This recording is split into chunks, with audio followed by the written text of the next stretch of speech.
annual day too.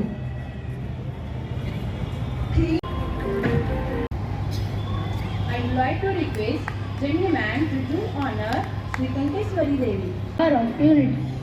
Sardar Patel वो नाम है जो इतिहास का गौरव है। उनकी सोच से ही भारत आज एक स्वरूप गमय मृत्योर्मा अमृतं गमय। ओम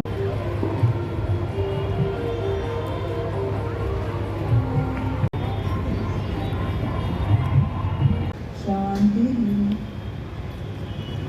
In light of blessings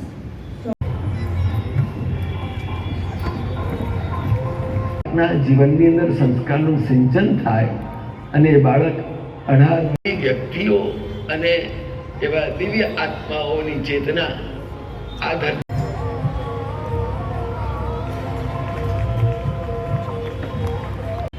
and with me, Parvisha Bain, are extremely privileged. નિર્માણ દ્વારા જ સમાજ નિર્માણ અને યુગ નિર્માણ થઈ શકશે. રાષ્ટ્ર નિર્માણને માટે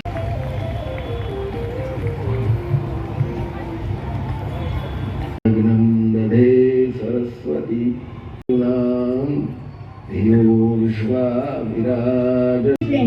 These qualities will make you a great leader.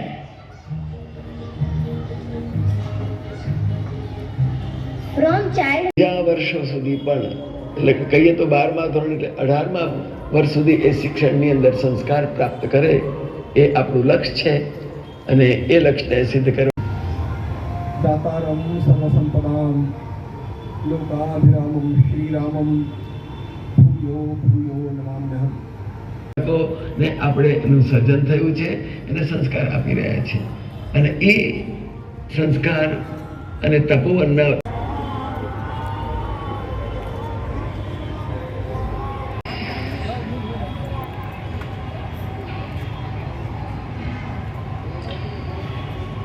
हरियो प्रणो देवी सरस्वती वाजे निर्वागिनी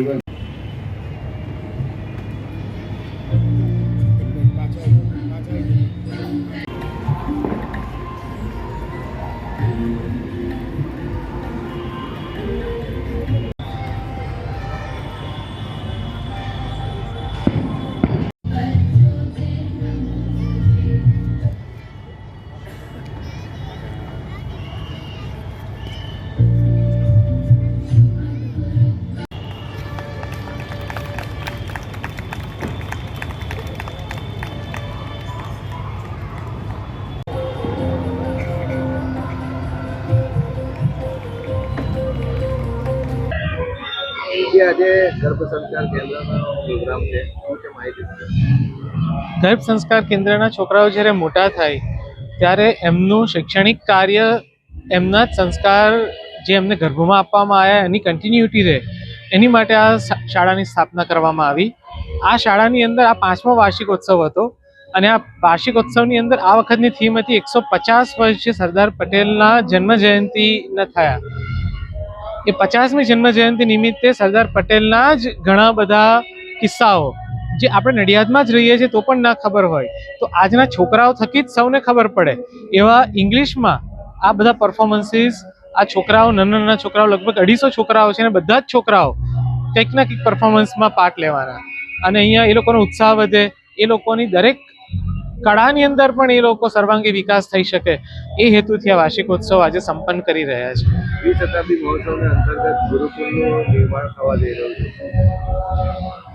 સંતરામ મહારાજની સમાધિને 200 વર્ષ પૂરા થઈ રહ્યા છે 5 વર્ષ પછી એટલે એને કહીએ છીએ શ્રી સંતરામ સમાધિ દ્વિશતાબ્દી મહોત્સવ. ત્યાં સુધીમાં ઘણા બધા પ્રકલ્પો ઘણા બધા આધ્યાત્મિક શૈક્ષણિક ઘણા બધા પ્રકલ્પો સાકાર થવાના. એમાંનો એક પ્રકલ્પ છે શ્રી સંતરામ ગુરુકુલમ જે અંતર્ગત 12 શતક જે ગીતા ઉપર છે સુભાષિતો ઉપર છે ઋષિઓના સંશોધનો ઉપર છે આ બધા જ સંશોધનોને ઓનલાઈન પ્લેટફોર્મ ઉપર મૂકવામાં આવશે જેથી દરેક જનતા ઘરે બેઠા એમની અનુકૂળતાએ આ કોર્સિસ કરી શકે અને આપણી જ ભારતીય પરંપરાને ઘરે બેઠા બેઠા સંવર્ધન કરી શકે. જી બાપજી, આજનો પ્રોગ્રામ અને ગુરુકુલની તકતીનું અનાવરણ કરવામાં આવ્યું, શું છે માહિતી?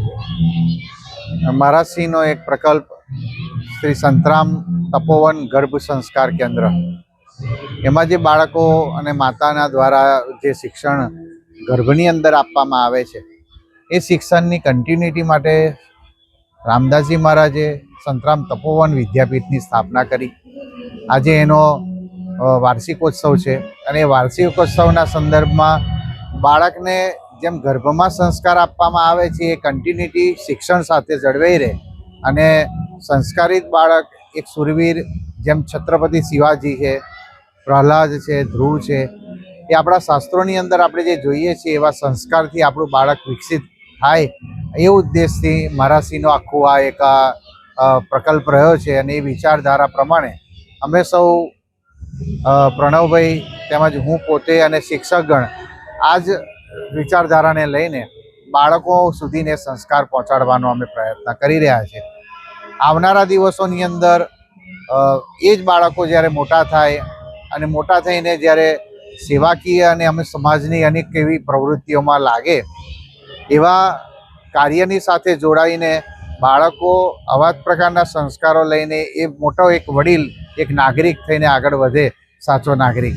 એ માટેનો એક મહારાજનો વિચાર આગળ રહ્યો છે અને એને લઈને સંતો પણ એ આવી શાસ્ત્રોને અને અધ્યાત્મને લઈને સુશિક્ષિત થાય એ માટે સંતરામ ગુરુકુલમની સ્થાપના કરવામાં આવી છે.